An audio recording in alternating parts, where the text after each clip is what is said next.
Patan APMC દ્વારા દીગડી નજીક તમાકુ યાર્ડના પ્રારંભ પૂર્વે જ 10,000થી વધુ બોરીની આવક. તમાકુ યાર્ડના પ્રારંભે તમાકુનો 2,000થી 2,500નો ભાવ રહે તેવી આશા. પાટણ એપીએમસીની પહેલને તમાકુનું વાવેતર કરનાર ખેડૂતો સહિત વેપારીઓએ સરાહનીય લેખાવી. પાટણ ખેતીવાડી ઉત્પન્ન બજાર સમિતિ દ્વારા ખેડૂતોની લાંબા સમયની માંગણીને ધ્યાનમાં લઈ પાટણ ઊંઝા રોડ પર દીગડી ગામ નજીક હંગામી તમાકુ માર્કેટ યાર્ડની તારીખ 2 એપ્રિલથી શરૂઆત કરવામાં આવી રહી છે. તારીખ 2 એપ્રિલથી તમાકુનું માર્કેટ યાર્ડના પ્રારંભ પૂર્વે જ પાટણ પંથક સહિત અન્ય વિસ્તારોમાં તમાકુનું ઉત્પાદન કરતા ખેડૂતો દ્વારા 10,000થી વધુ તમાકુની બોરી વેચાણ અર્થે લાવવામાં આવી છે. ત્યારે આવતીકાલે આ નવીન તમાકુના માર્કેટ યાર્ડમાં 30,000થી વધુ બોરી આવવાની શક્યતા એપીએમસીના ચેરમેન સ્નેહલભાઈ પટેલ દ્વારા વ્યક્ત કરવામાં આવ્યું છે. આ તમાકુના માર્કેટ યાર્ડમાં તમાકુનો ભાવ 2,000થી 2,500 રૂપિયાથી પણ વધુનો પડી શકે તેવી શક્યતાઓ પણ તેઓ દ્વારા વ્યક્ત કરવામાં આવી છે. તમાકુના માર્કેટ યાર્ડમાં હાલમાં 30 વેપારીઓએ અહીંથી ખરીદી કરવાની તૈયારી બતાવી છે, તો હાલમાં 30 જેટલા હંગામી સ્ટોલ પણ કાર્યરત કરવામાં આવ્યા છે. તમાકુના વેચાણ માટે આવતા ખેડૂતો માટે આરામ કરવાની વ્યવસ્થા, નાસ્તા માટેની કેન્ટીન, ઠંડા પાણી અને છાશની વ્યવસ્થા પણ કરવામાં આવી છે. એપીએમસી પાટણના ચેરમેન સ્નેહલભાઈ પટેલે જણાવ્યું હતું કે ખેડૂતોને પોષણક્ષમ ભાવ, સાચું વજન અને રોકડ ચૂકવણીની ખાતરી આપવામાં આવી છે. પાટણ જિલ્લા અને આસપાસના વિસ્તારના તમાકુ ઉત્પાદક ખેડૂતોને આ નવા માર્કેટ યાર્ડનો લાભ લેવા તેઓએ અપીલ કરી હતી. આ નવીન તમાકુ માર્કેટ યાર્ડના વેપારી મૌલિક પટેલે જણાવ્યું કે અગાઉ તેઓ અન્ય પીઠામાં તમાકુ ખરીદવા જતા હતા. હવે તેઓ આ નવા માર્કેટ યાર્ડમાંથી તમાકુની ખરીદી કરશે. અમર નૈસાડાના ગામના ખેડૂતોએ પણ આશા વ્યક્ત કરી છે કે અહીં સારી સુવિધાઓ સાથે યોગ્ય ભાવ મળશે.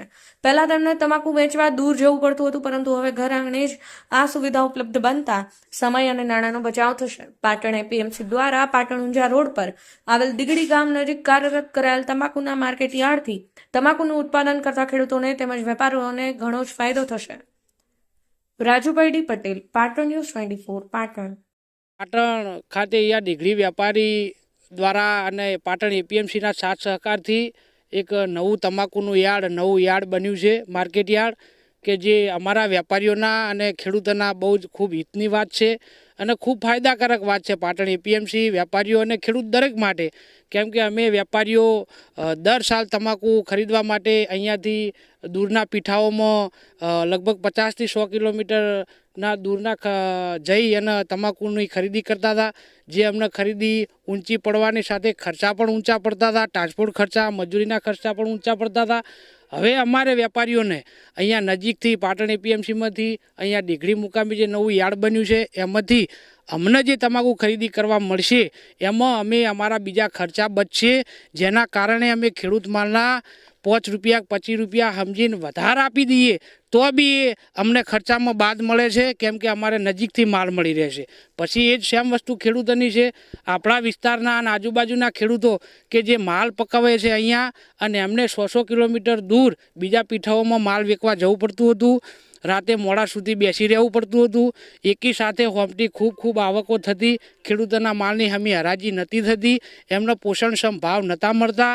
એ જ બધા નજીકના આપણા જ વિસ્તારના ખેડૂતોને અહીંયા પોષણક્ષમ સારા ભાવ મળી રહેશે અને એમને અનુકૂળતા પ્રમાણેનું અહીંયા પાટણ એપીએમસી દ્વારા ખૂબ જ સરસ વાતાવરણ એક રીતનું બનાવવામાં આવ્યું છે. ગોમ અમન નસડા મધ્યસંઘ ભવન છે. તમાકુનો વાવેતર અમારે અમનેડામાં 100 વીઘા છે, બરાબર. તે અમને ઊંધા ઉનાવા લોબન પડતું હતું, તે અમને ખર્ચા પૂરા પડતા નહોતા. આ દીગડી ગંજ બન્યો એટલે અમને થોડુંક ભાવ મળી રહે એટલે અમને ખેડૂતને પોહાય, બરાબર. મધ્યસંઘ ભવન છે. ખેતીવાડી ઉત્પન્ન બજાર સમિતિ પાટણ અને અમારા બોર્ડમાં આ જિલ્લાના અને વિસ્તારના આજુબાજુ વિસ્તારના અનેક ખેડૂતોની માગણી હતી કે પાટણ જિલ્લામાં ખેતીવાડી ઉત્પન્ન બજાર સમિતિમાં રાયડો, કપાસ અને નવી હમણાં જ અજમો, મગફળી આ પ્રકારની જણસોનું વેચાણ એ શરૂ કરવામાં આવેલ છે. ત્યારે તમાકુની જણસ પણ ખેતીવાડી ઉત્પન્ન બજારમાં હોવાથી તમાકુનું પણ અહીં વેચાણ કેન્દ્ર ઊભું થાય એવી અનેકવાર ઘણા લાંબા સમયથી માગણીઓ થતી હતી અને માગણીઓના અનુસંધાને અમારા ખેતીવાડી ઉત્પન્ન બજાર સમિતિ પાટણ અને અમારું બોર્ડે નક્કી કર્યું કે આ પ્રકારની એક આખા જિલ્લામાંથી એક અલાયદી સુવિધા ખેડૂતો માટે અહીં ઊભી થાય એના માટે દીગડી ગામ, પાટણ ઊંઝા રોડ અને દીગડી ગામ, ત્યાં હાઈવે ઉપર જ એક પ્રકારની તમાકુનું નવું સબ માર્કેટ ઊભું કરી અને ખેડૂતોને સુવિધા આપવાનું નક્કી કર્યું ને એના અનુસંધાને તારીખ 2 એપ્રિલ 2025ના રોજ સવારે 8 વાગે આ નવા તમાકુના સબ માર્કેટનું ઓપનિંગ છે. અત્યારે હાલ ઓપનિંગના આગલા દિવસે ખેડૂતોનો એટલો બધો ઉત્સાહ છે કે એ ટ્રેક્ટરો અને ટેમ્પા લઈ અને લગભગ 10,000 બોરી તો અત્યારે હાલ તમાકુની આવી ગઈ. આવનારા સમયમાં બમ્પર વાવેતર છે અને બમ્પર વાવેતરના અનુસંધાને અમે બધા પણ એવી અપેક્ષા છે કે ઇતિહાસ સર્જે એ પ્રકારનું તમાકુનું વેચાણ કરવા ખેડૂતો અહીં આવવાના છે.